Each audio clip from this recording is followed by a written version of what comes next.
귀한 찬양이었습니다. 우리 집사님의 찬양은 늘 이렇게 은혜가 되어줍니다. 아마 우리 집사님께서 귀한 믿음을 가지고 계신 것 때문에 아닌가 그렇게 생각이 되어집니다.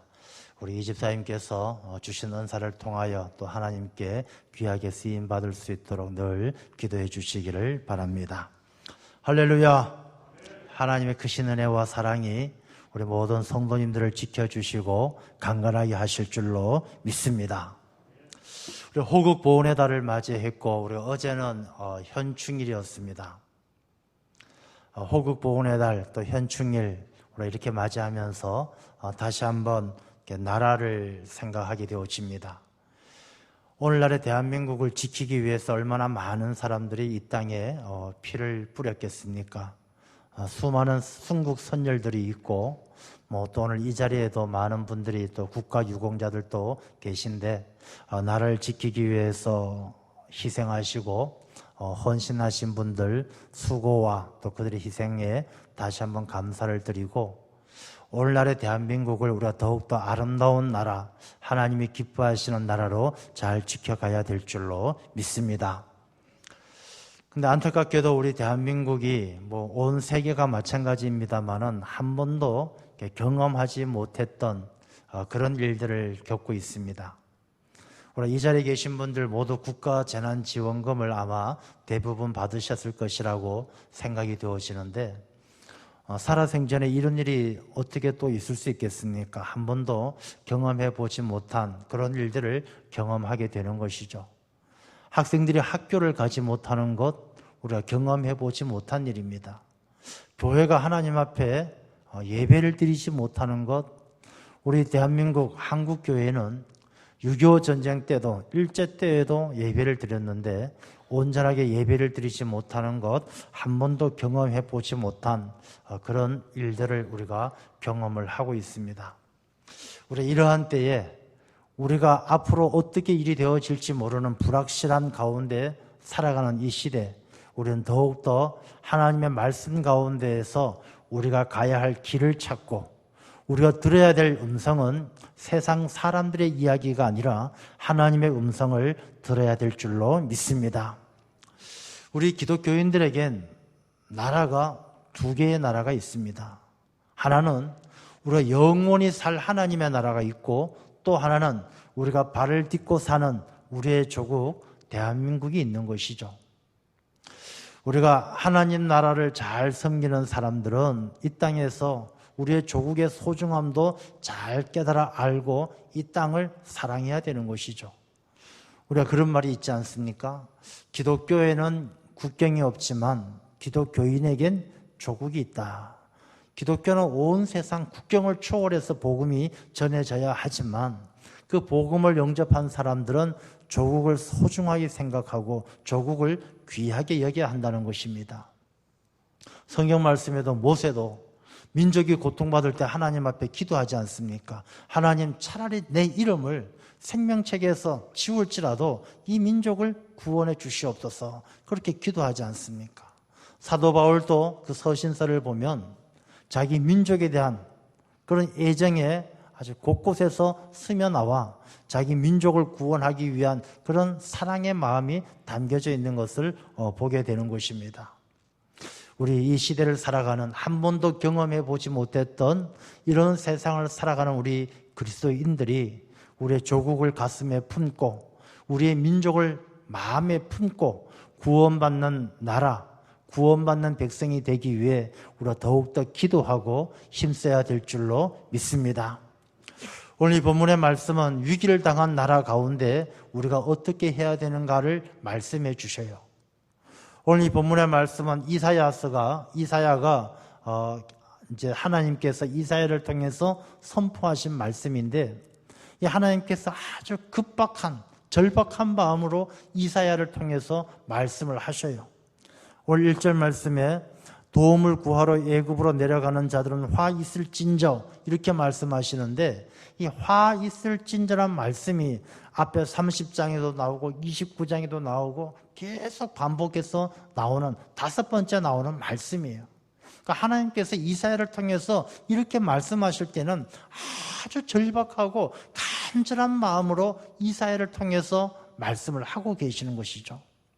하나님께서 이렇게 절박하게 간절하게 이 사랑하는 자기 백성들을 살리기 위해서 이사야를 통해서 이렇게 말씀하시는 그 시대, 얼마나 어려움이 있었던가 보면요, 이 시대는 북쪽으로는 아수르란 나라가 있었어요. 아수르. 이 아수르가 이제 드글라빌레셋 왕이 아수르의 왕이 되어서 이 아수르가 통일을 하고 그 강한 힘을 가지고 남하 정책을 펴요. 그래서 남쪽으로 내려가서 아시아와 아프리카를 지배하기 위해서 아수르가 그 힘을 이제 막 펼쳐서 제일 먼저 침공해 오는 곳이 바로 이스라엘 땅이에요. 그러니까 이스라엘은 아수르가 북쪽에서 칼을 들고 공격하기 위해서 그런 위협을 받는 상황입니다. 그러면 이 이스라엘 백성들이 하나님께 도움을 구하고 하나님께 의지하면 좋으련만 이 이스라엘 백성들은 또 남쪽에 애굽을 의지해요. 애굽은 시바크 왕이 애굽을 통일하고 그 당시에 세계적으로 가장 강대한 나라 중에 하나가 바로 애굽이에요. 그러니 이 이스라엘 백성들이 아수르가 쳐들어오려는 위험 가운데 자기들이 의지할 곳은 애굽밖에 없다라면서 애굽으로 쫓아가서 애굽에게 도와달라고 그렇게 이야기하는 사람들이 있는 나라가 아주 혼란스럽고 아수르파, 애굽파가 나누어서 싸우는 그런 정쟁의 시기가 바로 이사야가 살았던 바로 이 시대예요. 그런 시대에 이사야를 통해 하나님께서 말씀하시는 것입니다. 저는 이 말씀을 묵상하면서 이사야가 살았던 이 시대가 오늘날 한 번도 경험해보지 못했던 시대를 살아가는 이 대한민국의 현주소와 크게 다를 바가 없다는 것을 생각하게 되어집니다. 북쪽에 아수르가 있고 남쪽에 애굽이 있는 것처럼 오늘날 대한민국도 미국과 중국 사이에 끼어서 얼마나 어려움을 당하고 있습니까? 우리가 미국은 너들 중국 편 들면 가만두지 않겠다고 이야기합니다. 중국은 너들 미국 편 들면 아주 애먹을 거라고 이야기합니다. 아주 어려운 가운데 있죠. 우리 안에도 애굽파와 아수르파가 있듯이 보수도 있고 진보도 있고 친일도 있고 반일도 있고 혼란 속에 서로 저마다 자기 생각이 맞다라고 우기면서 자기 생각대로 살아가려고 하는 우리 현실이 이 이사야가 살았던 그 시대와 크게 다를 바가 없다는 것입니다. 그렇다면 이러한 때에 우리 기독교인들의 삶은 어떤 삶을 살아야 하는가? 나라를 위해서, 민족을 위해서, 하나님의 나라를 위해서 우리가 어떻게 살아야 되는가 고민하지 않을 수가 없다라는 것이죠. 우리 예전에 금성사에서 그런 광고가 있었잖아요. 순간의 선택이 10년을 좌우한다. 이제 우리 대한민국의 미래를 위해서 우리가 선택의 기로에 서 있는 그런 시점이다라고 여겨져요. 우리가 코로나19 때문에 가려져서 잠깐 잊고 살지만 우리가 코로나19가 아니더라도 대한민국이 맞닥뜨리고 있는 위기가 얼마나 많습니까? 세계 제일 아주 저출산율로는 세계 1등이에요. 우리나라 사람들은 지금 아기 낳는 게 지수가 1 미만으로 떨어져 있어요. 그 다음에 우리나라 사회가 초고령화 사회로 가고 있어요. 이 코로나19가 아니더라도 우리가 당한 위기가 굉장히 크다라는 것이죠. 이런 상황에서 우리 기독교인들은 어떤 선택을 하며 살아야 되는가? 지금부터 150년 전에 1867년쯤에 이 러시아는 미국에다가 알래스카를 팔았어요. 이 알래스카를 얼마에 팔았느냐 하면 720만 불에 팔았어요. 우리가 계산이 잘 안 되겠지만 이렇게 생각하시면 돼요. 우리나라 이 땅을 땅 1000평에 20원씩 받고 팔았다고 생각하시면 돼요. 우리나라에 아무리 찾아도 아무리 돌덩어리라도 이 1000평에 20원 주고 살 수는 없죠. 이 러시아 사람들은 그 얼음덩어리 땅을 아무런 이렇게 별 소용이 없다라고 생각하고 1000평당 한 20원씩 받고 720만 불에 팔아버린 것이죠. 미국이 그것을 살 때에 다 좋아했던 건 아니에요. 국방부 장관하고 많은 사람들이 반대했지만 그 중에 또 깨어있는 사람들이 이 알래스카에 대한 미래의 가치를 보고 알래스카를 사게 된 것이죠. 150년이 지난 지금 어떻습니까? 이 알래스카는요, 그야말로 금덩어리예요. 다른 건 다 차치하고 이 알래스카라는 교통의 요지 중에 요지죠. 이 항공기들이 북반구를 지나다니는 가장 지름길이 알래스카를 지나지 않고는 갈 수가 없는 것이죠. 이 알래스카는 가장 교통의 요지예요. 알래스카에 묻혀 있는 지하 자원은 금광, 석유 이로 말할 수가 없어요. 그래서 이 알래스카는 미국에 있어서는 아주 보물덩어리 같은 귀한 땅이 되어버린 것이죠. 이 러시아는 당장 눈에 보이는 720만 불의 눈이 멀어서 미래에 어마어마하게 이 보물 같은 땅을 너무나 헐값에 팔아버린 것이죠. 반대로 미국은 720만 불을 주었지만 미래의 희망을 사게 된 것이죠. 누가 어리석습니까? 당장 눈앞의 이익을 위해서 그 귀한 가치를 몰라본 것이 어리석은 일 아니겠습니까? 우리가 살아가는 것도 마찬가지입니다. 눈앞의 이익을 가지고 살아가는, 내 당장의 이익을 취하려고 살아가다 보면 더 귀하고 더 소중한 것들을 잃어버리게 되는 것이죠.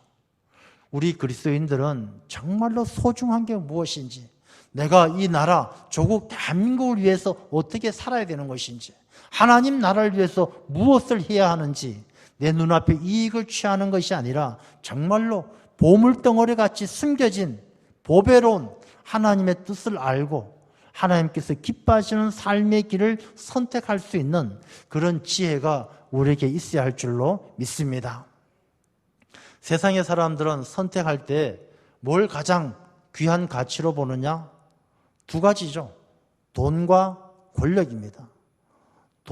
무엇을 선택을 하게 되어질 때 가장 기준이 되는 것 중에 하나가 이게 이익이 되느냐 손해가 되느냐, 다 이익을 따라서 살아갑니다.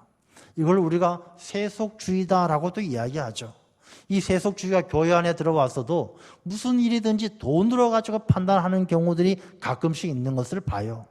이렇게 이익도 없는데 왜 투자하느냐, 무슨 이익이 있다고 돈을 쓰느냐, 이렇게 생각하는 세속주의가 교회 안에도 들어와 있는데, 이 돈은 판단의 기준이 되어서는 안 된다는 것입니다. 왜? 이 돈을 기준으로 삼는 사람은 돈을 사랑함이 일만하게 뿌리라고, 돈을 기준으로 삼으면 삶이 악해져요. 우리가 요즘에도 뉴스를 통해서 보잖아요. 돈 몇 푼 때문에, 돈 몇만 원 때문에 사람을 죽이는 일도 있는 것을 보게 되는 것입니다. 이 돈이 삶의 기준이 되어지면 악해지는 것이죠. 권력도 마찬가지입니다. 그래서 이 세상에서 돈과 권력을 선택의 기준으로 삼고 살아갔던 많은 사람들을 만날 수 있는 곳이 있어요. 어디냐? 교도소예요. 감옥에 가보면 다 그 사람들이 선택할 때 사람의 권력과 돈을 따라서 선택했던 사람들은 나중에 보면 다 감옥에 가 있는 거예요.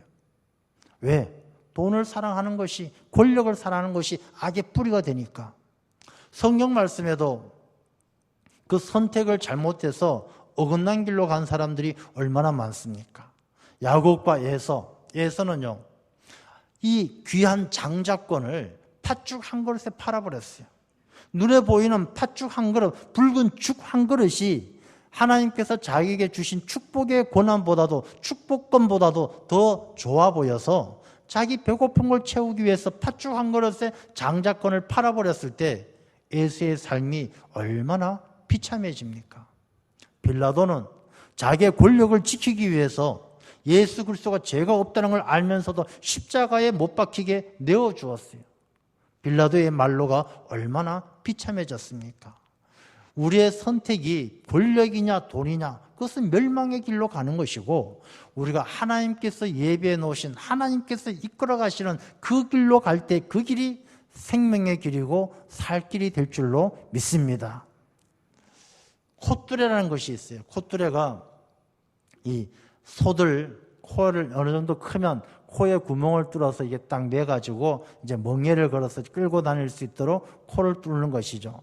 그래서 이 콧뚜레가 우리나라에서는 또 여러 가지 의미가 있더라고요. 어떤 데는 콧뚜레를 집에다 걸어 놓으면 만사가 형통하다 이런 이야기도 하고 하는데, 이 콧뚜레는 소의 코를 뚫어서 끌고 다니는 것인데, 이 콧뚜레라는 이렇게 동화가 있어요. 창작 동화인데 그 동화 내용이 이렇습니다. 어미소가 있는데 송아지를 2마리 낳았어요. 이 송아지가 형 송아지, 작은 동생 송아지. 이 송아지가 조금 커서 농부가 이 송아지들을 이제 조금 더 크면 일을 시키려고 코에다가 콧뚜레를 딱 끼우려고 합니다. 근데 형 송아지가 농부에게 이야기해요. 아, 주인님, 나를 어떻게 보고 이러십니까? 이 콧뚜레를 안 뚫어도, 내 코를 딱 안 얽어매어도 내가 나 때가 되면 주인을 위해서 열심히 일하고 내가 밭도 갈고 열심히 일할 것인데 뭘 굳이 콧뚜레를 저한테 하려고 하십니까? 안 해도 됩니다. 걱정하지 마세요. 이 동생 송아지는 주인이 콧뚜레를 딱 뚫어줄 때 아무 소리 안 하고 코를 뚫어서 콧뚜레를 했습니다. 이제 조금 커서 이 2 송아지가 밭에 나가 일을 해야 돼요. 열심히 일합니다. 형 송아지도 열심히 일해요. 콧뚜레를 안 끌고 다녀도 막 그냥 밭도 갈고 열심히 일을 해요. 그렇게 한두 해를 보내고 났는데 이제 이 형 송아지가 조금 더 크니까 요령을 피우기 시작해요. 아니 콧뚜레를 안 끌고 다니니까 이 주인이 찾으면 없어요. 이 송아지가 그냥 옆 동네 암송아지 만나가지고 다 놀러 다니고 어디 그냥 구경하러 다니고 일을 안 하는 거예요. 동생 송아지만 열심히 일을 하는 거예요. 그렇게 일을 마치고 어느 날 집에 가보니까 형 송아지가 없어요.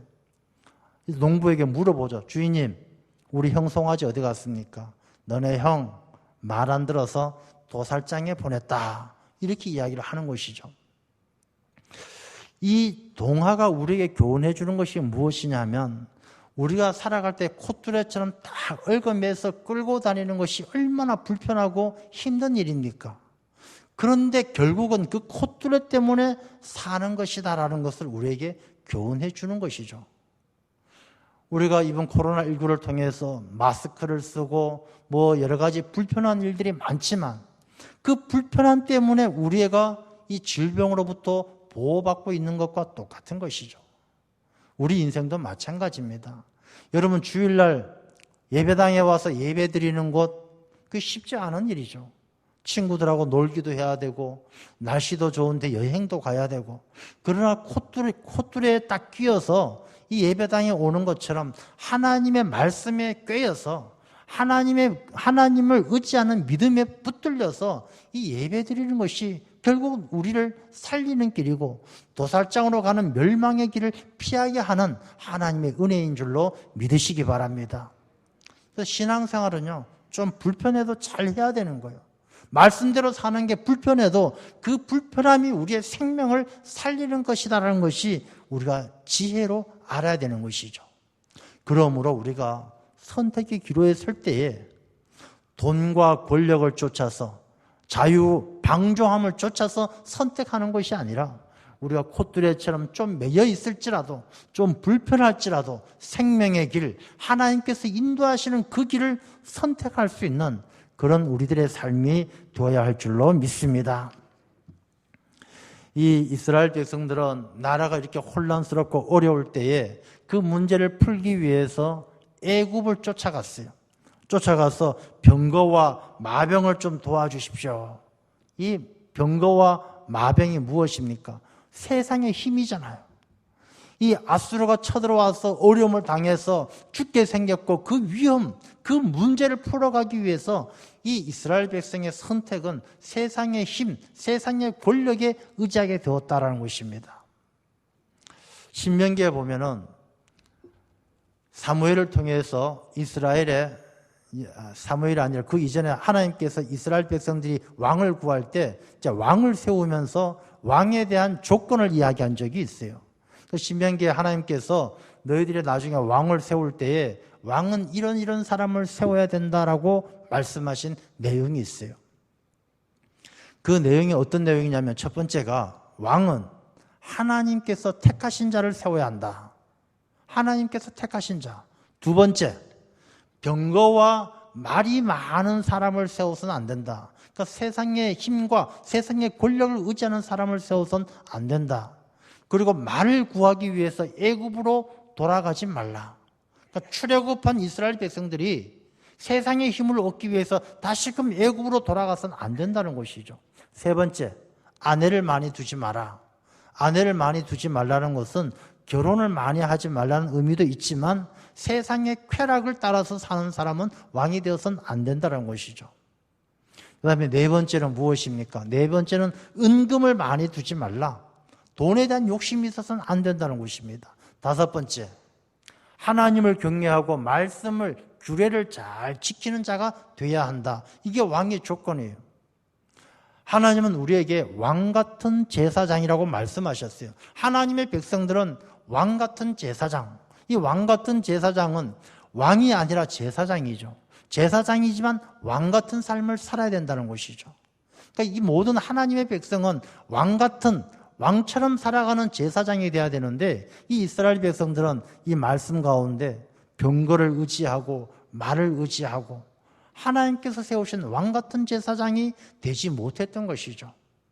그 이스라엘 백성들이 늘 패배의식, 두려워서 어쩔 줄 몰라면서 애굽에 쫓아가서 도와달라고 그렇게 이야기를 하게 되는 것이죠. 그럴 때 하나님께서 말씀하십니다. 이 2절 말씀에 보면 여호와께서도 지혜로우신 즉 재앙을 내리실 것이라 그의 말씀들을 변하게 하지 아니하시고 일어나사 악행하는 자들의 집을 치시며 행악을 돕는 자들을 치시리니, 그러니까 그것이 하나님께서 준비하고 계획하신 일을 바꿀 수 없다는 것입니다. 오히려 세상의 병거와 세상의 말을 의지할 때 그 돕는 자도 도움을 받는 자와 똑같이 넘어질 것이다. 그렇게 3절에 말씀하는 거죠. 애굽은 신도 아니고 사람이다.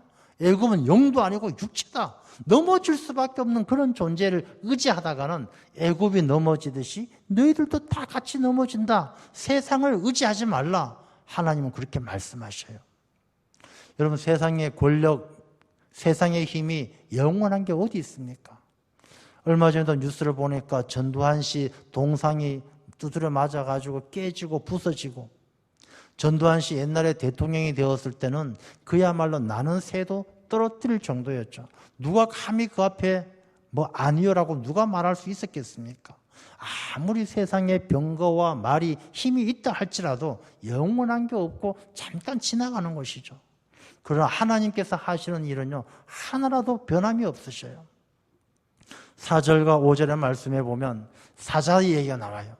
아주 힘이 센 사자, 젊은 사자가 있어요. 큰 사자와 젊은 사자가 있는데 이 사자가 먹이를 딱 손에 움켜잡고 있어요. 근데 이 먹이를 사자가 딱 잡고 있는데 그걸 빼앗으려고 목자들을 막 불러 모았어요. 목자들이 와서 야, 그 먹이 좀 놔둬라 하고 사자한테 아무리 소리쳐도 사자는 꿈쩍도 안 한다는 거예요.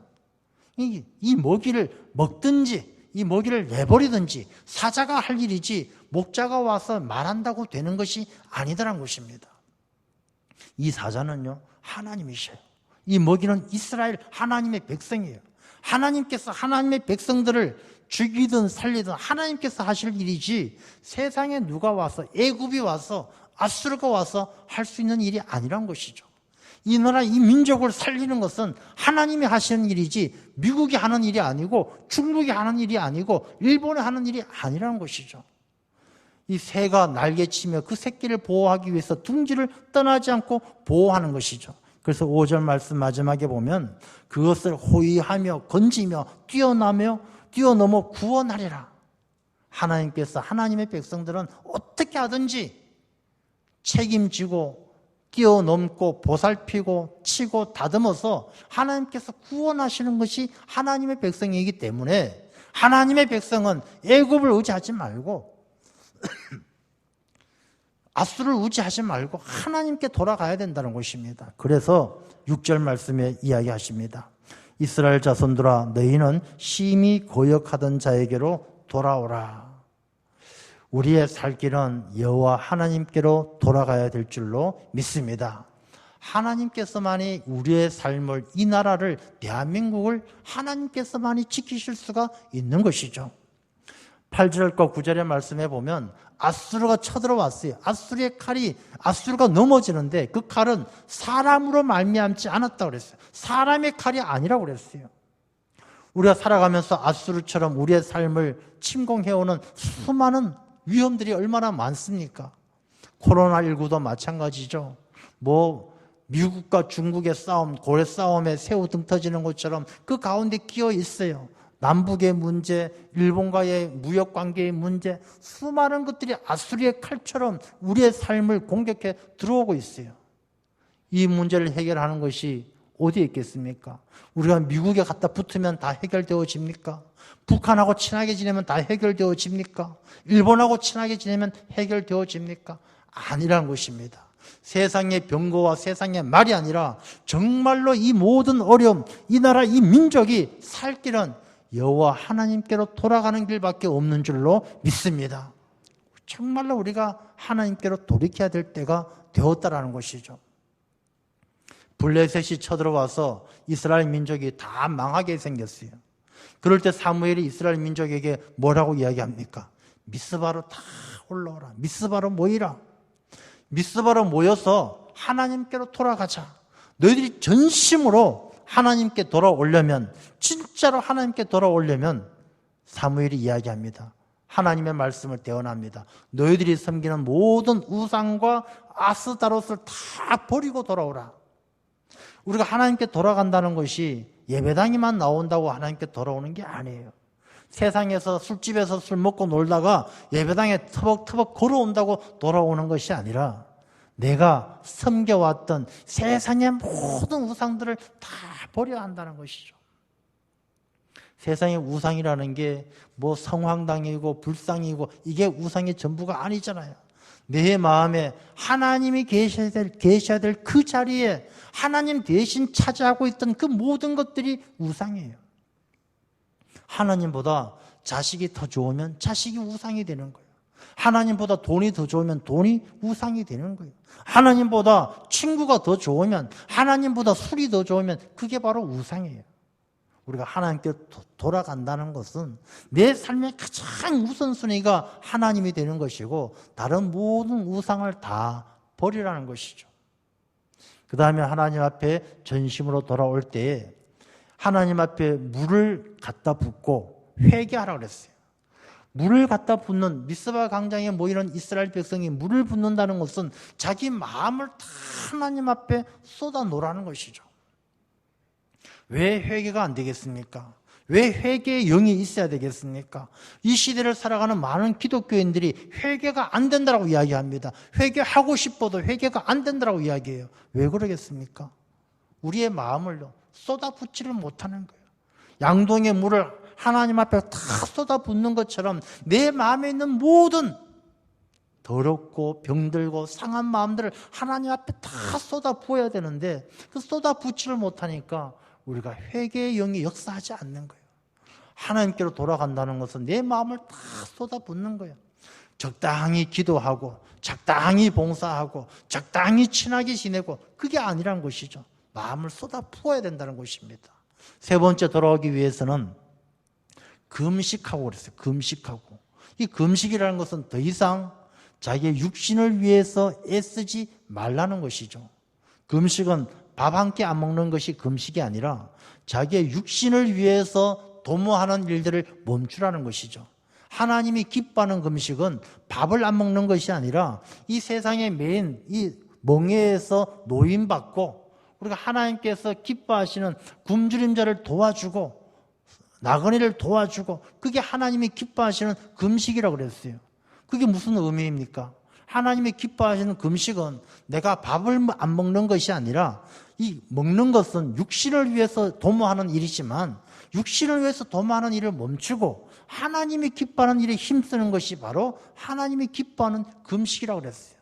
이제 하나님께 돌아온다는 것은 육신을 위해서 애쓰지 말고 하나님을 위해서 애쓰는 삶으로 돌아오라. 그렇게 말씀을 하시는 것이죠. 그리고 하시는 말씀이 이제 하나님 앞에 번제를 드리고 기도하라고 그랬어요. 번제를 드리고 기도하라는 것은 번제라는 것은 하나님 앞에 내 자신을 온전하게 드리는 헌신이에요. 우리 하나님 앞에 기도하는 것이 입만 가지고 하나님 도와주세요. 하나님 어떻게 해주세요. 입으로 하지 말고 내 자신의 전부를 하나님께 내어드리고 하나님을 부르짖을 때 하나님께서 그 기도에 응답하신다라고 약속하신 것이죠. 그렇게 사무엘이 이스라엘 백성들을 전심으로 여호와에게 돌아오게 하셨을 때에 하나님은 블레셋 사람들 위에다가 우레를 쳐요. 꽈랑 하고 천둥 소리가 들릴 때 이 블레셋 사람들은 그냥 도망치다가 엎어져 죽고 자빠져 죽고 또 이스라엘 백성들이 쫓아가서 그들을 진멸했다라고 그렇게 기록을 하고 있는 것이죠. 우리가 아수르처럼 많은 적들이 코로나가 쳐들어오고 뭐 남북의 문제, 미국과 중국의 문제, 경제적인 문제, 저출산, 뭐 노령화, 이 모든 아수리의 칼처럼 우리의 삶을 위기로 몰아가는 일들이 우리가 무슨 병거를 의지하고 무슨 말을 의지한다고 그 일들을 해결할 수 있겠습니까? 우리가 전심으로 여호와께 돌아갈 때 하나님께서 이 모든 문제들을 이겨나갈 수 있는 힘을 주실 줄로 믿습니다. 그래서 9절 말씀을 볼 때 마지막 부분을 보면 이는 여호와의 말씀이라 여호와의 불은 시온에 있고 여호와의 풀무는 예루살렘에 있느니라.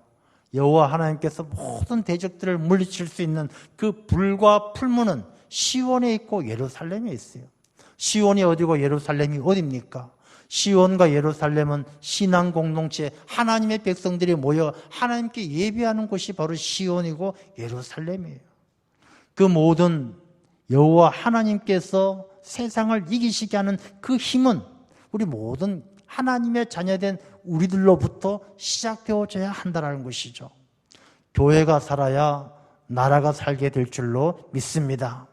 내가 회복되어져야 교회가 회복되어지고 교회가 회복되어져야 나라가 회복되어지는 것입니다. 내가 회복되어지지 않으면서 교회가 일어날 수가 없는 것이고 교회가 일어나지 않고는 나라가 잘 될 수가 없는 것이죠. 우리 기독교인들, 그리스도인들은 누구나 조국을 가지고 있습니다. 우리의 조국 대한민국을 가슴에 품고 우리가 여호와 하나님께로 돌아가서 하나님의 힘과 하나님의 불과 하나님의 풀무가 우리 한국 교회를 통하여 대한민국을 변화시키고 남과 북이 하나 되어지고 우리 민족이 하나님 나라의 기둥과 같이 쓰임받는 그날까지 우리 모두가 하나님께 돌아가서 하나님을 잘 섬기는 주의 일꾼들이 되어야 할 줄로 믿습니다. 기도하겠습니다.